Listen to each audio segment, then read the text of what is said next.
নমস্কার বন্ধুগণ, আমি আমার অমানিভা মুখার্জি ব্লগ হরিকথা চ্যানেলে তোমাদেরকে সবাইকে স্বাগত জানাচ্ছি। তোমাদের সকলের মঙ্গল হোক। তোমরা সবাই পরিবার পরিজন নিয়ে সুখে থাকো, শান্তি থাকো এবং আনন্দে থাকো। তোমাদের সকলের মঙ্গল হোক। ভগবান শ্রীকৃষ্ণ তোমাদের সকলের মঙ্গল করুন। আমি ভাগবত কথা বলবো। বন্ধুগণ, তোমরা শ্রীকৃষ্ণের নাম নিয়ে শ্রীকৃষ্ণের ভাগবত কথা শোনো। ভাগবতম শ্রবণম মঙ্গলম, এই কথাটা বারবারই বলি।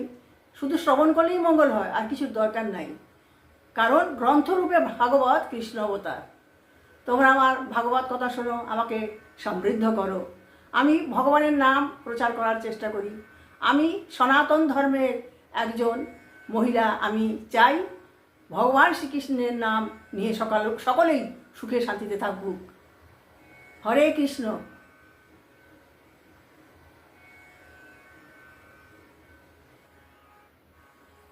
গুরুর ব্রহ্মা গুরুর বিষ্ণু গুরুর্দেব মহেশ্বর গুরুরেব পরম ব্রহ্ম তস্मै শ্রী গুরবে নমঃ।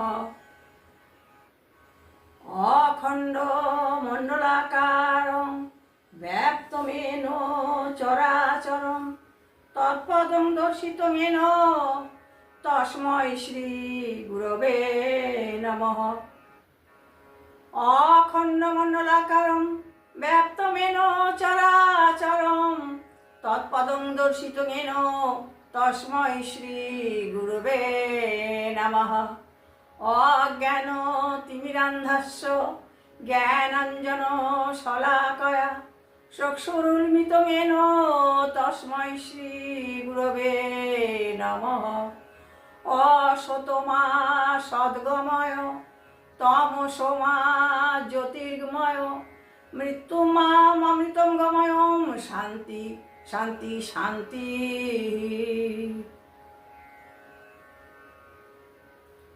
জয় শ্রী কৃষ্ণ চৈতন্য প্রভু নিত্যানন্দ শ্রী অদ্বৈত গদাধর শিবাসাদি গৌর ভক্ত বৃন্দ। জয় শ্রী কৃষ্ণ চৈতন্য প্রভু নিত্যানন্দ শ্রী অদ্বৈত গদাধর শিবাসাদি গৌর ভক্ত বৃন্দ। জয় শ্রী কৃষ্ণ চৈতন্য প্রভু নিত্যানন্দ শ্রী অদ্বৈত গদাধর শিবাসাদি গৌর ভক্ত বৃন্দ। হরে কৃষ্ণ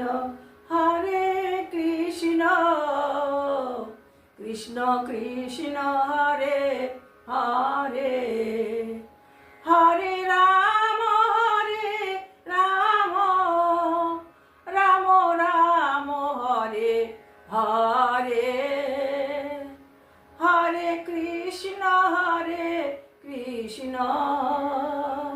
কৃষ্ণ কৃষ্ণ হরে হরে।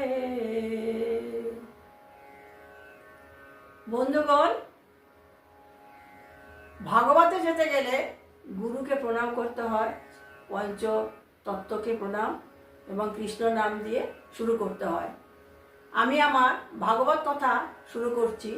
তোমরা আমার ভাগবত কথা শোনো এবং আমাকে সমৃদ্ধ করো। হরে কৃষ্ণ।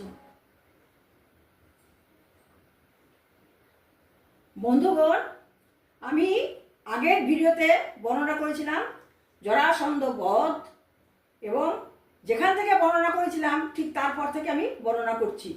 তোমরা আমার ভাগবত কথা শুনতে থাকো। যখন মহারাজ যুধিষ্ঠির রাষ্ট্রযজ্ঞ করবেন, তখন সমস্ত রাজাদের পরাজিত করেছিলেন এবং প্রভূত পরিমাণ ধন সম্পদ এনেছিলেন, কিন্তু মগধরাজ জরাসন্ধকে তারা পরাজিত করতে পারেনি। কারণ মগধরাজ জরাসন্ধ একাই ছিল মহাবলশালী, তার সঙ্গে কেউ পেরে উঠবে না। একমাত্র ভীমসেন ছিল যে তার সঙ্গে যুদ্ধে পেরে উঠবে। সেই জন্য ভগবান শ্রীকৃষ্ণ কৌশলে জরাসন্ধকে বধ করতে চাইলেন। তখন এদিকে জরাসন্ধ প্রচণ্ড ব্রাহ্মণদের সেবা করতেন এবং তাদের শ্রদ্ধা করতেন।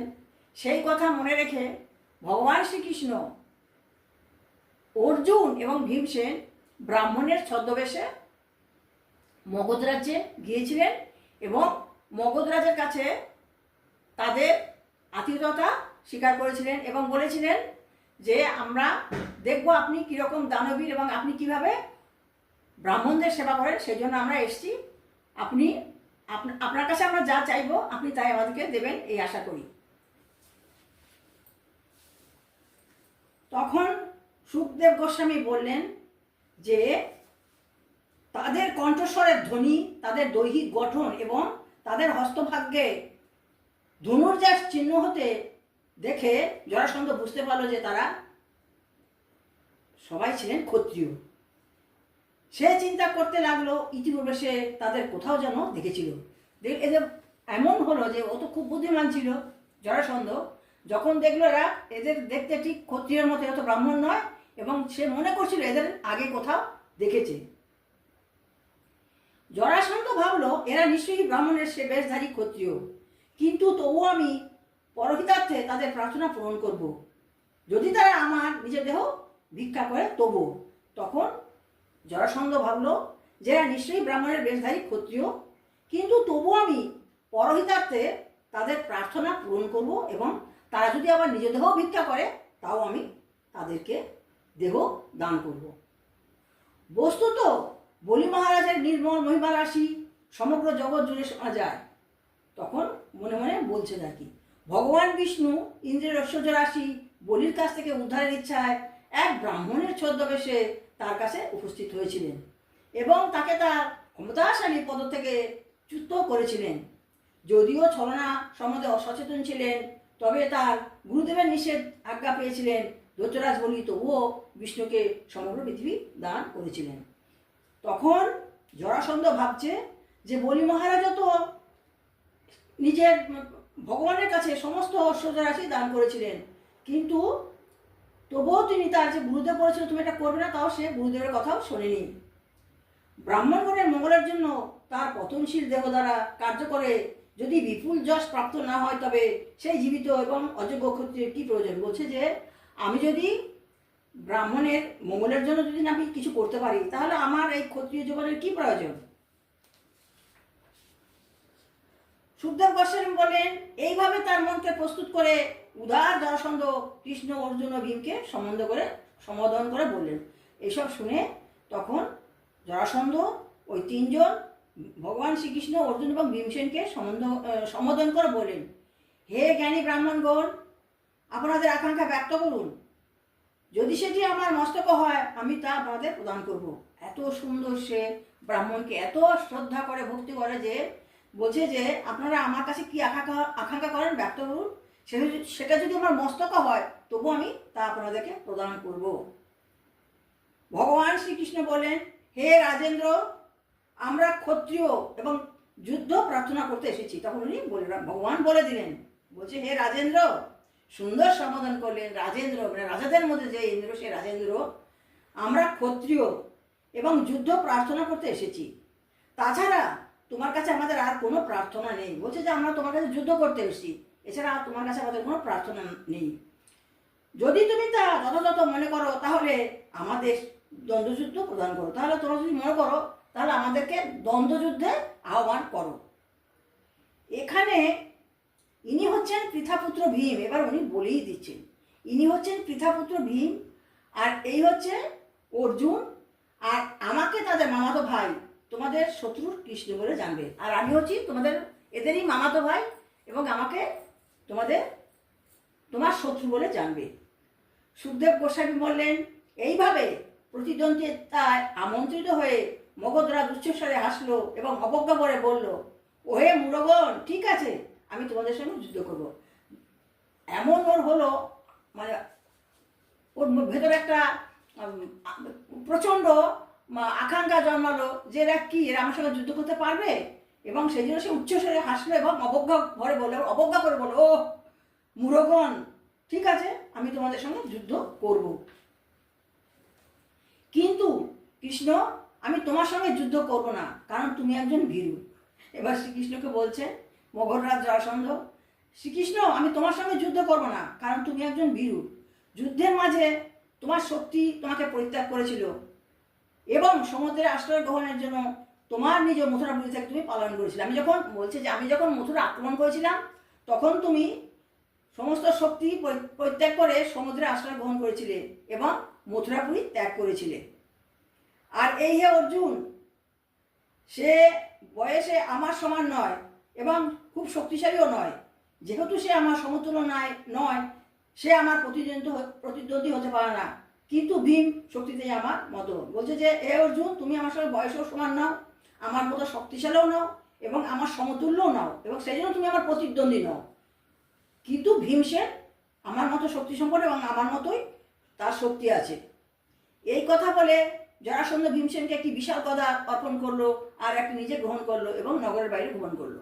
এবার নিজেরই গদা একটা ভীমসেনকে দিল, একটা নিজে নিল এবং নগরের বাইরে গেল। এবার বাহুযুদ্ধ হচ্ছে, এটা তো সবার সামনে করা যাবে না। এইভাবে নগরের বাইরে যুদ্ধাঙ্গনে বীরদ্বয় পরস্পর যুদ্ধ করতে শুরু করলো। দ্বন্দ্বযুদ্ধের প্রচন্ড উন্নততা, তারা একে অপরকে তাদের বজ্রতুল্য গদা দ্বারা প্রহার করতে লাগলো। বলছে এমন যুদ্ধ করছে, দুজনে তো মহা শক্তিশালী, দুজনে উন্মত্তের মতো যুদ্ধ করছে এবং গদা দিয়ে একে অপরকে প্রহার করছে। মঞ্চের অভিনেতার মতো নৃত্যের মতো তারা দক্ষতার সঙ্গে বামে ও ডানে মণ্ডল রচনা করেছিল এবং যুদ্ধ এক চমৎকার প্রদর্শন উপস্থাপন করেছিল। এমন সুন্দর যুদ্ধ করছিল যে নৃত্যের মতো তারা খুব দক্ষতার সঙ্গে ডানে বামে যুদ্ধ রচনা করেছিল এবং চমৎকারভাবে তা প্রদর্শন করেছিল। যখন জরাসন্ধ ভীমসেনের গদার উচ্চনাদে সংঘর্ষ হচ্ছিল, হে রাজন, সেই শব্দ যুদ্ধরত দুটি হাতির বড় দাঁতের সংঘাতের মতো অথবা ঝড় বিদ্যুৎ আলোক বজ্রনাদের মতো শোনাচ্ছিল। বলছে যখন জরাসন্ধ ও ভীমসেন উভয়ে উচ্চনাদে সংঘর্ষ করছিল, যুদ্ধ করছিল, বলছে হে রাজন, সেই শব্দ যুদ্ধরত দুটি হাতির বড় দাঁতের সংঘাতের মতো এবং ঝড় বিদ্যুৎ আলোকে বজ্রনাদের মতো শোনাচ্ছিল।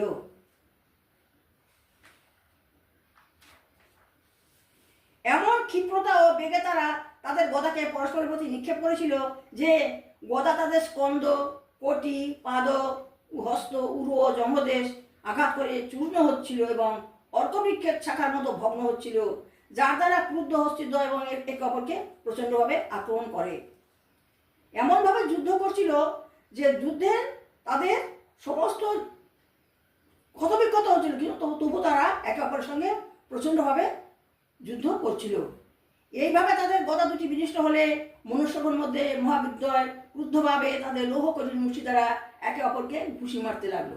যখন এইভাবে যুদ্ধ করতে করতে তাদের গদাও ভেঙে গেল, তখন তারা একে মুষ্টি যুদ্ধ করতে লাগলো এবং একে অপরকে ঘুষি মারতে লাগলো। তারা পরস্পরকে করতল দ্বারা আঘাত করলে দুটি হাতির সংঘর্ষজনিত শব্দের মতো তা বজ্রপাত তুল্য কর্কশ শব্দ হয়েছিল। তারা এমন যুদ্ধ করতে লাগছিল যে সেই শব্দে বজ্রপাতের মতো শব্দ হচ্ছিল। এইভাবে তারা যখন যুদ্ধ করছিল, দুই প্রতিপক্ষের মধ্যে এই প্রতিদ্বন্দ্বিতায় সমশিক্ষা, শক্তি ও ক্ষমতার ফলে তারা কোনো জয় পরাজয়ের সিদ্ধান্তে পৌঁছেছিল না। যখন তারা এইভাবে যুদ্ধ করছিল, এমন ক্ষিপ্রগতি দুইজনই উভয় বলশালী, কিন্তু তাদের কে জয়ী হবে কে পরাজয় হবে এটা কিছুতেই হচ্ছিল না। তাই হে রাজন, ক্লান্তিহীনভাবে তারা যুদ্ধ করে যাচ্ছিল, কিন্তু কেউ জয় পরাজয় হচ্ছে না বলে তারা সমানে যুদ্ধ করে যাচ্ছিল। যদিও তারা ক্লান্ত ছিল, তবুও তারা একে অপরের সঙ্গে যুদ্ধ করে যাচ্ছিল। তারা শত্রু জরাসন্ধের জন্ম মৃত্যু রহস্য এবং তাকে জরা রাক্ষসী জীবন দান করেছিল কৃষ্ণ তা জানতেন। এই যে জরাসন্ধ ছিল, সে জরাসন্ধর দুটো যখন জন্ম নিয়েছিল তখন দুটো আলাদা আলাদা হয়েছিল, দুদিক বা ডান, তখন তাকে ফেলে দিয়েছিল। কিন্তু জরা রাক্ষসী যাচ্ছিল, সে দেখছিল যে একটা বাচ্চা পড়ে আছে, দুদিকটা দুরকম, তখন সে ওদের তুলে এনে দুটো জোড়া লাগাতেই সে একটা মনুষ্য শিশু হয়ে গিয়েছিল। এই জন্য জরা রাক্ষসী তার জীবনদান করেছিল বলে তার নাম হচ্ছে জরাসন্ধ। এই সমস্ত বিবেচনা করে শ্রীকৃষ্ণ ভীমের মধ্যে তার বিশেষ শক্তি সঞ্চারিত করলেন।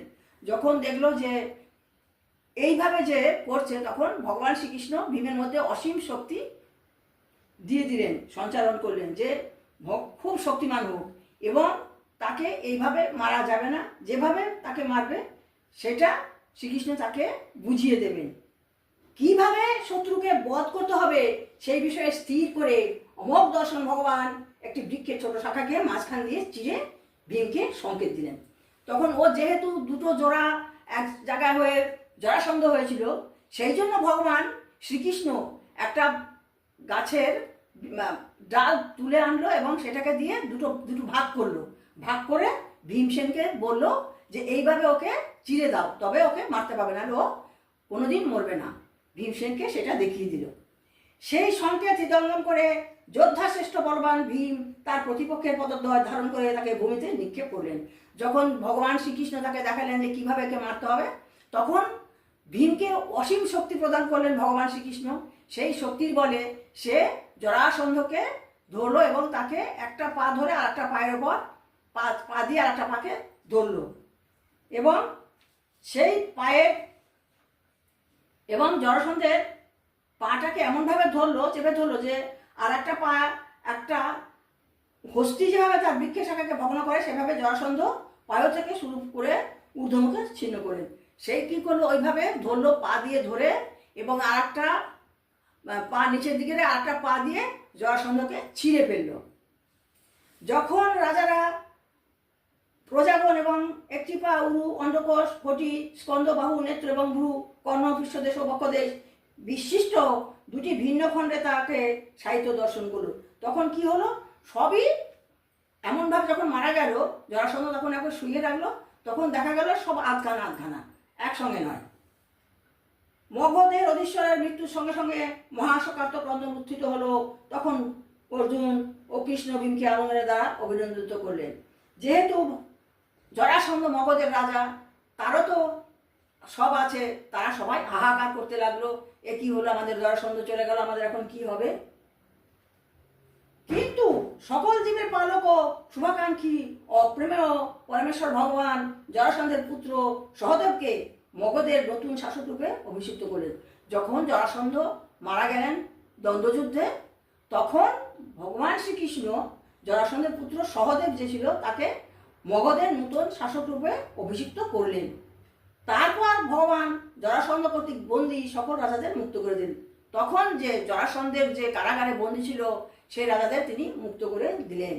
এইভাবে কৌশলে ভগবান শ্রীকৃষ্ণ দ্বারা প্রভাবিত হয়ে ভীমসেন জরাসন্ধকে বধ করেছিলেন। আজকের আমার আলোচিত বিষয় ছিল জরাসন্ধ বধ এবং ভীমসেন জরাসন্ধকে বধ করলেন। ভগবান শ্রীকৃষ্ণ জরাসন্ধের পুত্র সহদেবকে মগধের শাসক রূপে অভিষিক্ত করলেন। তারপর তিনি জরাসন্ধ কর্তৃক বন্দী যেসব রাজারা ছিলেন তাদেরকে মুক্ত করলেন। ইতি শ্রীমদ্ ভাগবতের দশম স্কন্ধের জরাসন্ধ বধ নামক ভক্তি বেদান্ত তাৎপর্য সমাপ্ত। নমস্কার বন্ধুগণ, আমি আমার ভাগবত কথা শেষ করলাম। আজকে আমার আলোচিত বিষয় ছিল জরাসন্ধ বধ এবং জরাসন্ধকে খুব কৌশলে না হলে জরাসন্ধকে বধ করা যেত না এবং শ্রীকৃষ্ণ সহায় ছিলেন বলেই জরাসন্ধকে দ্বন্দ্বযুদ্ধে ভীম তাকে বধ করেছিলেন। তোমরা আমার এই ভাগবত কথা শুনবে, আমাকে সমৃদ্ধ করবে, আমাকে পছন্দ করবে, আমাকে কিছু বলবে এবং তোমরা আমার সঙ্গে থাকবে, আমার আত্মীয় হয়ে, আমার পরিবার হয়ে আমার সঙ্গে থাকো।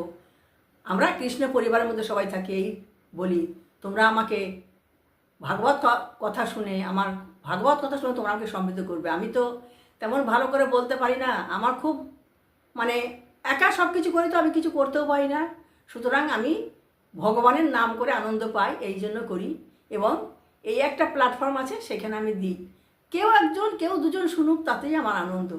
ভগবানের নাম যে শুনবে তারই কল্যাণ হবে, ভগবান সকলের কল্যাণ করবেন। বন্ধুগণ, তোমাদের সকলের কল্যাণ হোক, তোমরা সবাই পরিবার পরিজন নিয়ে সুখে থাকো, সুস্থ থাকো এবং আনন্দে থাকো। তোমাদের সকলের মঙ্গল হোক। ভগবান শ্রীকৃষ্ণ তোমাদেরকে সদাই সুরক্ষিত রাখুন।